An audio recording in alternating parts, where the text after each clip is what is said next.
Hello everyone, Will here at 5 Minute Digital Recording Tips. Hope you're all well.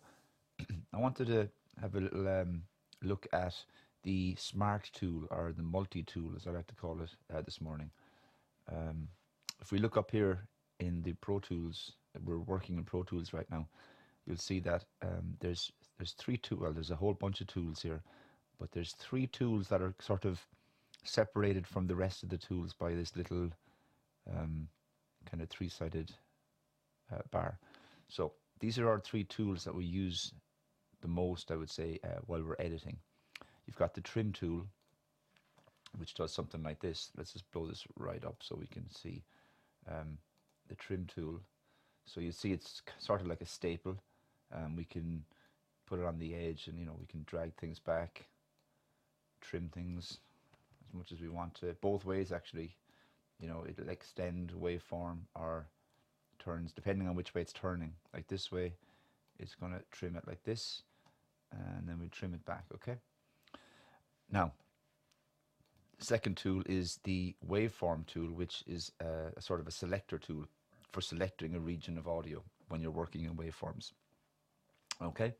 And the third tool is a grabber tool for sort of moving things around. Okay. So obviously you can use these individually, but it's so much easier once you get a little more proficient at Pro Tools to select the three of them at the same time, and you do this by clicking on the little bar over them, and it all turns blue, as you can see. So now if we position our cursor over different parts of the waveform, the different tool will appear. So if we position our cursor over the bottom half of the waveform, the little grabber hand appears. Okay. If we position our cursor over the top half of the waveform, our selector tool becomes available.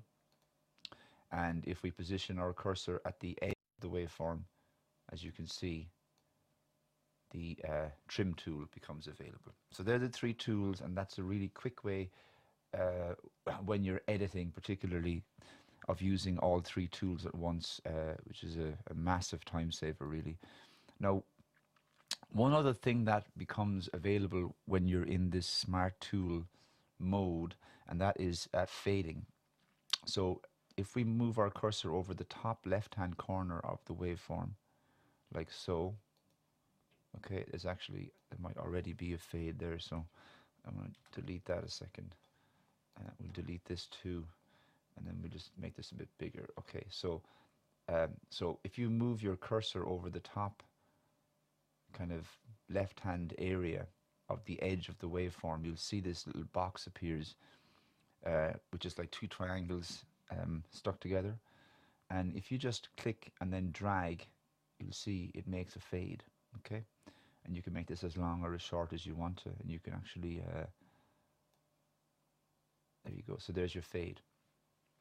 Now, you can also, supposing these two regions were separated like this, okay, we could actually, if we position our cursor over the edge of this waveform, okay, at the bottom, right down here, you'll see that it turns into sort of four smaller triangles stuck together.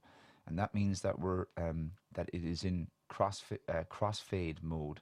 So now if we were to click on it, you'll see, and we move it left or right, you'll see the size of the crossfade becomes bigger or smaller. So let's put in a little crossfade here. There you go.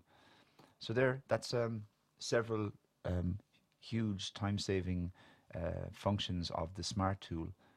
There's some other ones in other windows, but we'll save that for a different tutorial. Hope it was helpful. This has been Will here at 5 Minute Digital Recording Tips. Have a good day, everyone. Thanks for watching.